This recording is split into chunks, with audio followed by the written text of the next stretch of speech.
Sumainyo ang Panginoon. At sumainyo rin. Ang mabuting balita ng Panginoon ayon kay San Marcos. Papuri sa iyo, Panginoon. Noong panahong iyon, muling pumunta si Jesus sa baybayin ng lawa ng Galilea. Sinundan siya ng napakaraming tao at sila'y tinuruan niya. Nagpatuloy siya ng paglakad at nakita niya si Levi na anak ni Alfeo, nakaupo sa paningilan ng buwis. Sinabi sa kanya ni Jesus, "Sumunod ka sa akin." Tumindig naman si Levi at sumunod.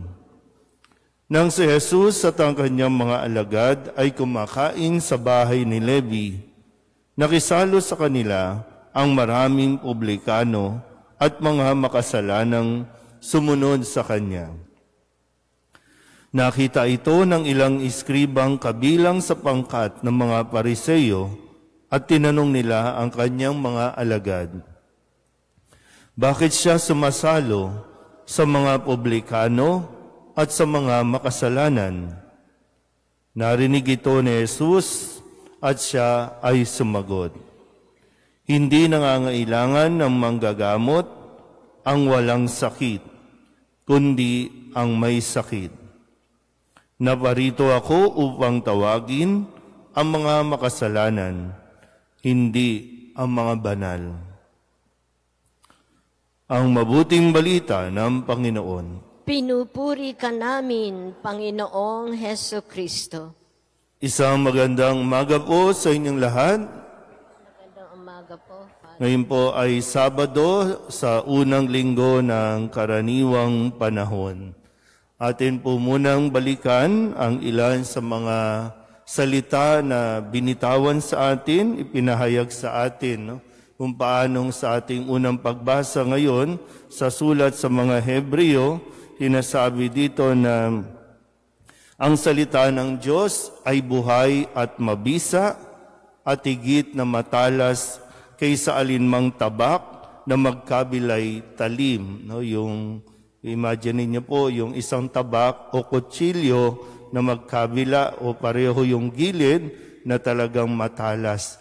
Na kapag ito ay pinahayag, ito ay manunuot, kumbaga hahati ito sa ating kaluluwa.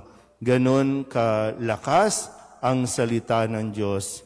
Ganon kamakapangyarihan ang salita ng Diyos. Kaya napakahalaga na mayroong naiiwan sa atin.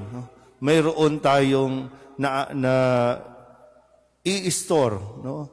Na sa ating mga isipan upang kung may mga panahon na tayo po ay nangangailangan ng tulong, mayroon tayong mapaghuhugutan kung ano ang dapat gawin, kung ano ang dapat sabihin. Kaya balikan po natin ang ilan sa mga binigay sa atin ni Jesus mula sa ating Ebanghelyo. Nung Lunes, sinabi ni Jesus, sumama kayo sa akin at kayo'y gagawin kong mamamalakaya ng mga tao. Ito yung pagtawag sa unang apat na alagad ni Jesus. Sila ay mga mangingisda, nanguhuli ng isda. Pero nang tawagin sila ni Jesus, may nabago at mayroong gustong ibigay na bago si Jesus sa kanila. Mula sa pangingisda, mula sa panguhuli ng isda, sila ngayon ay manguhuli ng mga tao. Noong Martes, ang sabi naman sa atin, ngunit iniutos ni Jesus sa masamang espiritu, tumahimik ka, lumabas ka sa Kanya. Ito yung nagpapaalala din na ang masasamang espiritu kinikilala kung sino si Jesus. Kaya nga sabi, no, kilala ka namin, Jesus na taga Nazaret. Pero yung mga tao, patuloy siyang tinatatwa o patuloy siyang hindi kinikilala. Nung Miyerkules, sinabi ni Jesus, kailangan pumunta rin naman tayo sa mga kalapit bayan upang makapangaral ako roon.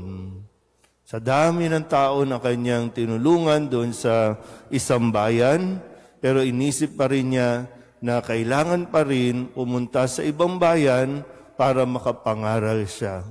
Minsan po kasi yung tinatawag nating comfort zone, okay na tayo dito, okay na ako dito, tanggap ka dito. Pero yun nga po, yung laging panawagan sa atin na mayroon pang misyon na dapat tayong puntahan. Baka ito yung tawag sa atin ni Jesus. Kaya minsan ang isang tao hindi lumalago, hindi na nag-grow o nagmamature kasi naging comfort zone na ang isang lugar. Kaya kapag pinapupunta sa iba, sa ibang bayan, sa ibang natatakot o kaya naman ay tumatanggi sa mga assignment. Nung Webes, nang makita ni Jesus yung isa ring may sakit, nahabag si Jesus at tinipos siya, sabay ang wika, ibig ko, gumaling ka. Ito yung kwento ng isang ketongin na lumapit, nagmakaawa kay Jesus. Ang sabi, kung ibig po ninyo, mapapagaling ninyo ako.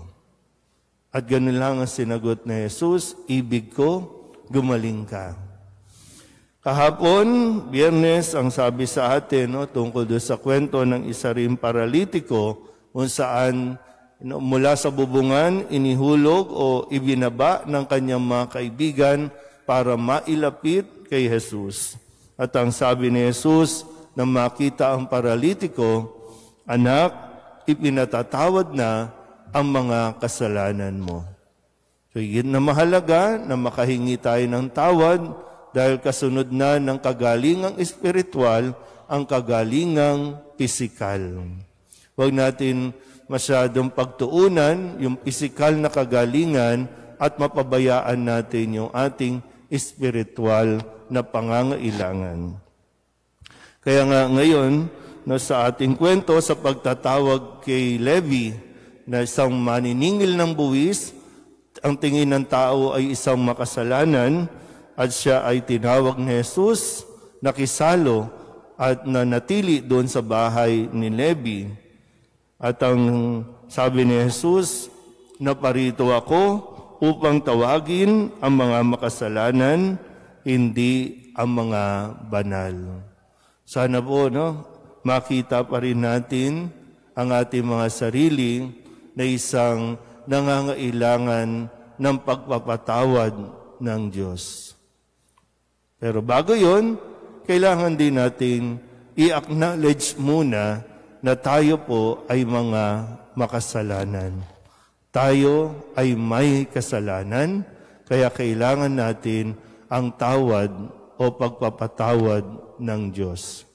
Kung hindi na natin nakikita ang ating sarili sa pangangailangang ito, mawawalan ng saysay ang ating pagdalo sa misa.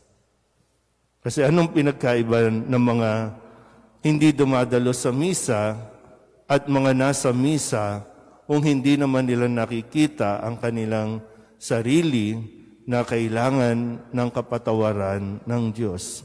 Yung iba, hindi magsisimba kasi ba't ako magsisimba? Kasi nga, hindi nga maamin na may kasalanan. Yung mga nasa loob na ng misa, naroroon ba na yung pagtingin mo sa sarili na kaya ka naririto ay dahil kailangan mo ng awa ng Diyos? O naririto ka dahil sa tingin mo mabait ka na? Kasi kung sa tingin mo mabait ka na, sana doon ka na sa langit.